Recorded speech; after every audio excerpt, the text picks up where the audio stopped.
we are adding Adel in. Adel, hello. Adel is working on in the AI working group. So Adel is kind of helping my working group, the Cartographos working group, as we're trying to put AI into the cloud native maturity model. So was super happy to invite Adel here to just talk about AI. We know it's top of mind for all of us, but what does it mean within cloud native? What does it mean within platforms? And so Adel's just going to give a quick lightning talk on what you're doing. And Adel is on mute, by the way. Can you hear me? Oh. Yes.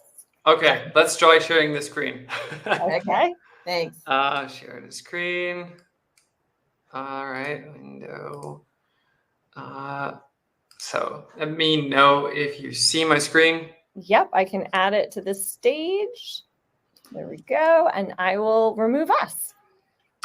All right. Okay, so hey everyone, glad to be here. So I'm going to talk to you about AI. Probably, you've heard a lot about AI. So I'm going to sprinkle some AI on cloud native. Who am I? Briefly, my day job is as a product manager. I work for Red Hat, and upstream, I am one of the co-leads of the CNI Cloud Native AI Working Group. And when I have time, I write about technology and business at The Technomist. That's my Substack. Not to make that long, so let's get into the timeline. I know I don't have much time, but I have time for the timeline. So it all started with Docker.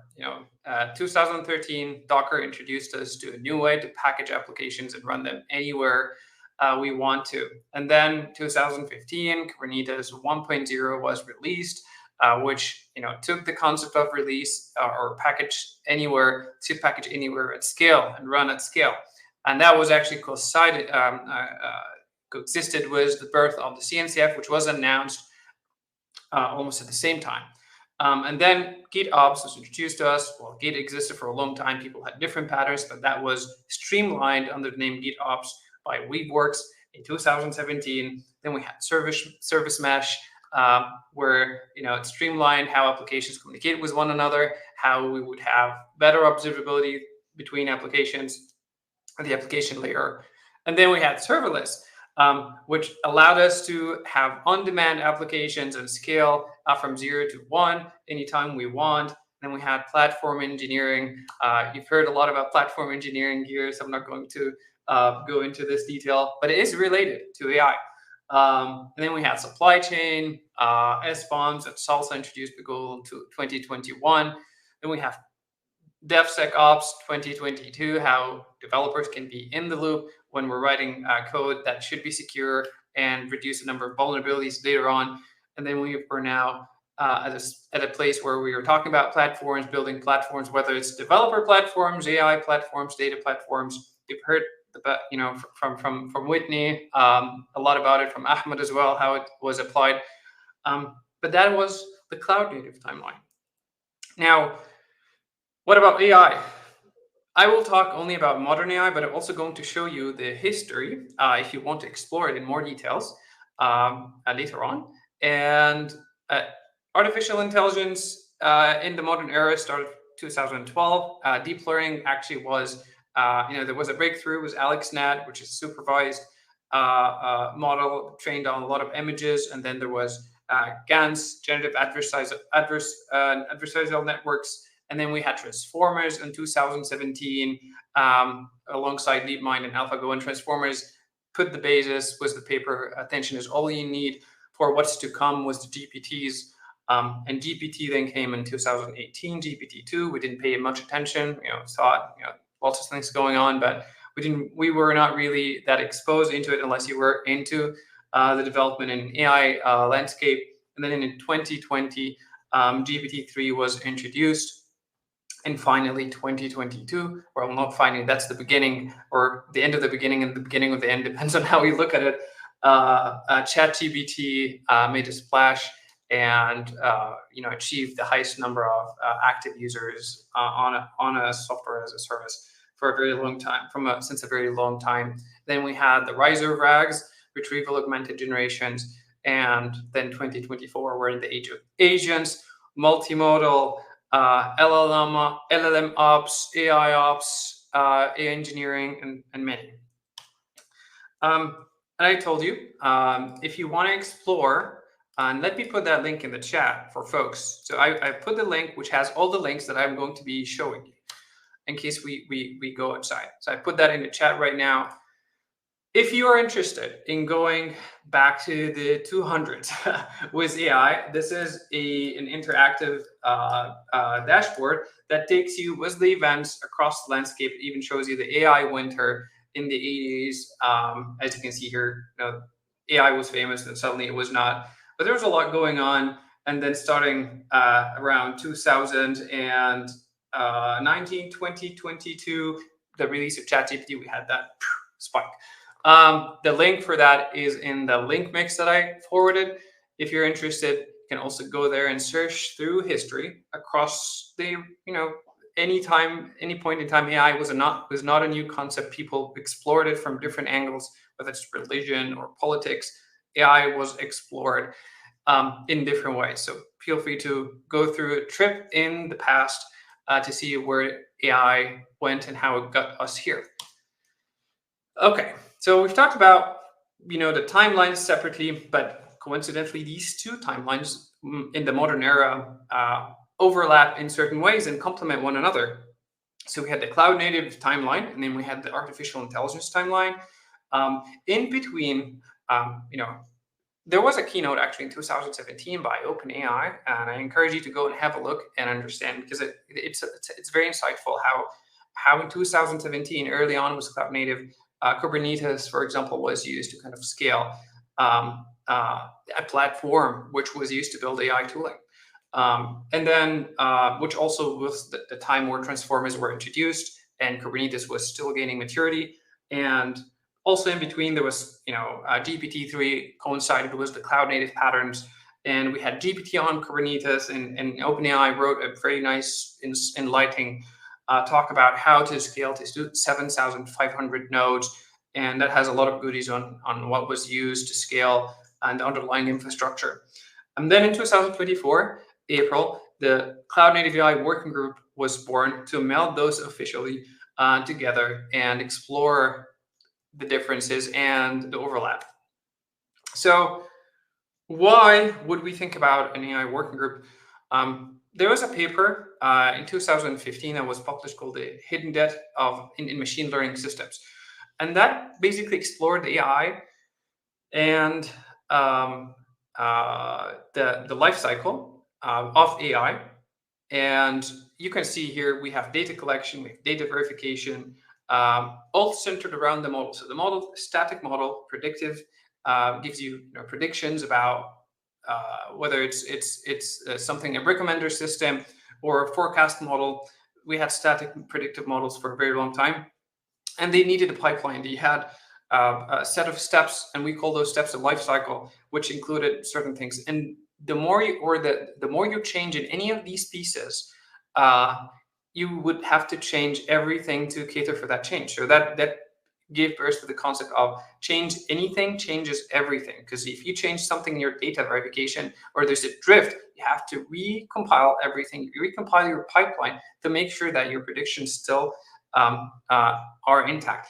When we introduced, or when generative AI were introduced, we had more blocks in that picture. So in addition to the model, there's now the generative AI model, the large language models, the small language models, the foundation models. These again are in the middle, but around that, you can't take those in production. You have to do things like retrieval. And how would you do retrieval? You can have dense or sparse retrieval. You can have cross encoding.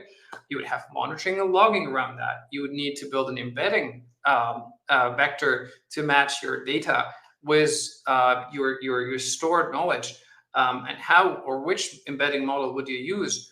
Which infrastructure would you have to configure and deploy? What kind of guardrails? How do you ensure safety and governance? How do you fine tune your models? So you can see that grows and grows and grows. And the concept of changing anything changes everything, basically exacerbates more and more. So we need to build a community. We need to build some language around and the patterns about how to go about these changes and how to streamline, how to simplify those. And that does not just go only for cloud native. It also crosses the stack to the application layer, but here we're trying to centralize and build knowledge around this whole blocks and how to abstract them in a nice way. And that also gave rise, so not only the blocks increase, that gave rise to new personas, right? So we had the MLOps engineer, now we're slowly getting dethroned and becoming, we're getting an AI engineer persona. That AI engineer covers a lot of things, but mainly how do they tweak these blocks so that an application at the end of the day, because all of these blocks are just means to an end to build an application for a use case. So what kind of knobs to turn to make an application work and address the constraints specified by the use case. So they have to do all that tweak and work. They have to understand a lot of pieces of the stack.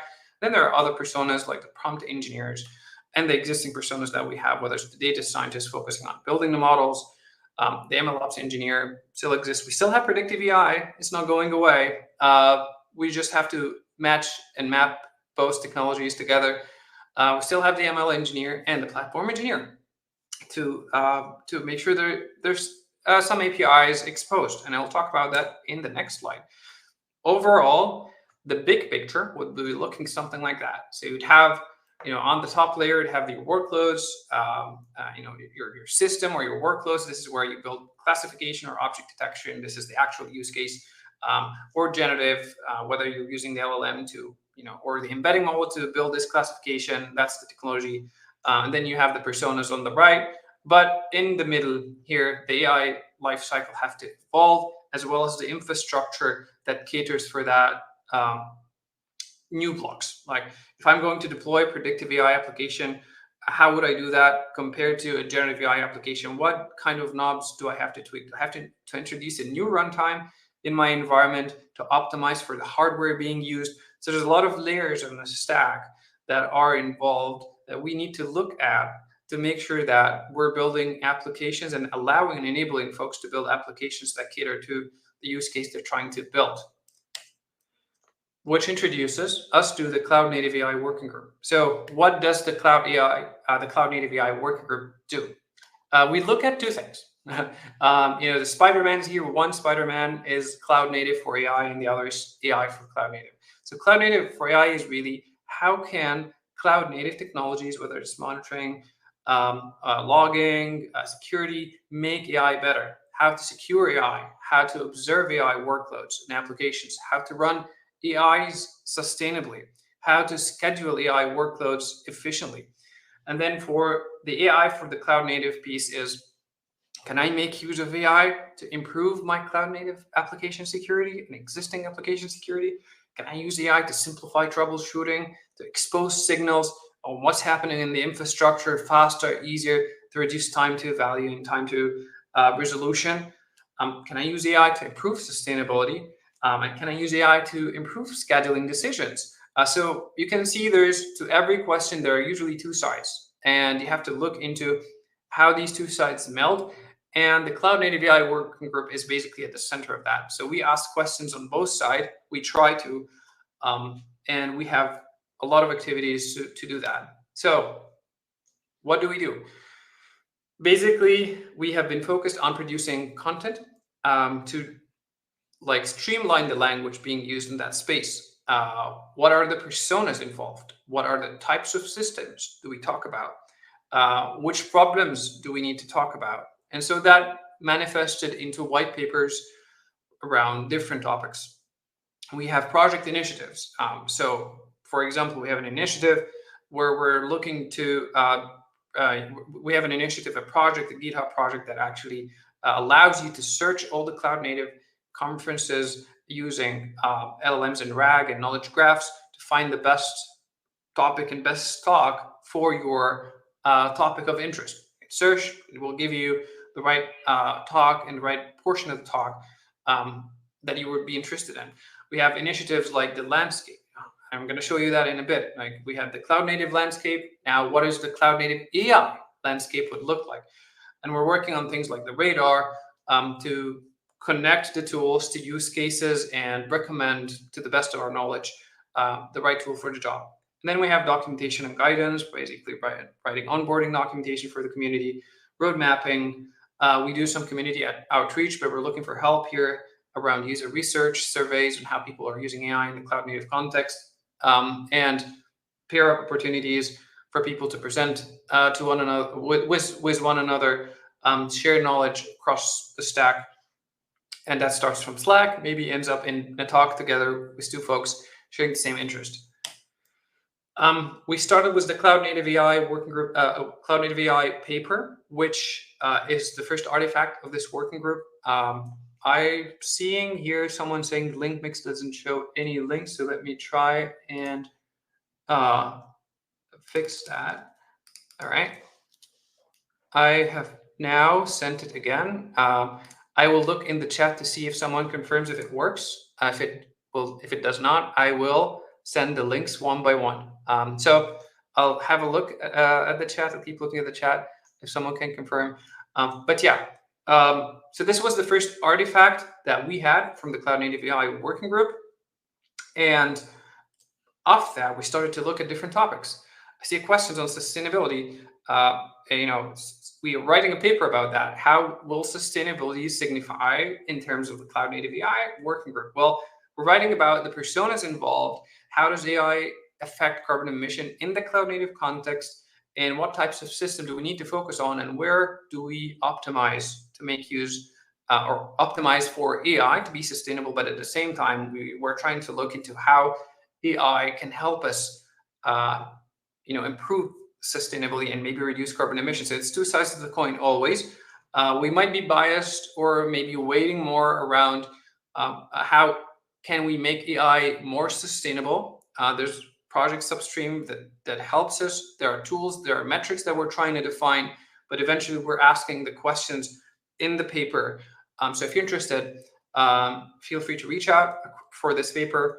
We're also doing the same around scheduling. When you're scheduling AI workloads, what challenges do you get? Are there things like gang scheduling, waiting for jobs before executing to make optimal use of resources, sharing GPUs, time slicing, priority and fairness?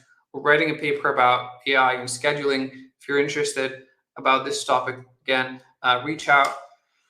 We have AI and security. How can we secure AI workloads, and how can AI be used to secure a cloud native workload that is not an AI workload? And then we have the landscape. So the landscape would take you today. It's not huge, and that's a good thing. What we're trying to do is be complete about what technologies out there, cover the AI use cases, but also the radar hopefully will help connect these tools to use cases. So that's optimally what we're targeting, and we track all of that in a project tracking dashboard on GitHub, which should also be in the link mix. And finally, I hope I didn't overextend my stay. If you want to join us, you can. This is our paper. This is our notes. It has links to Slack. It has links to where we hang out, when, and the notes for every meeting we have. So feel free to join us on Slack. I would say the best place to look for. And I'm looking forward to having more folks collaborate and share ideas, and looking forward to talking to you, whoever you are. Thank you.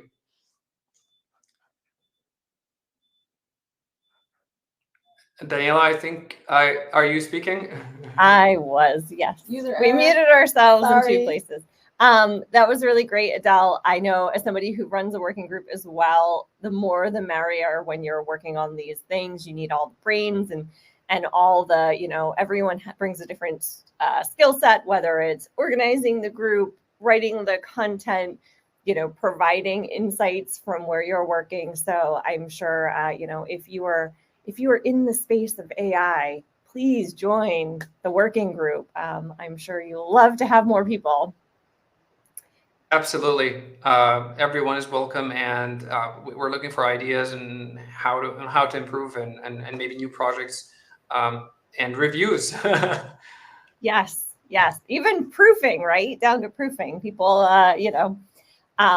And there was a question about that the white paper seems to have non-English language. Is the final scheduling white paper going to be in English? It is mainly in English. Okay. If it does have non-English language, that would be a bug. Well, it is not a bug if we intended it, which would be something that we would look into in the future. But for now, we're writing it in English, actually. Okay. So yeah. Great. All right. Well, thank you so much for being here. Really appreciate it. And with that, I'm going to remove you from the stage. Thanks, Adel.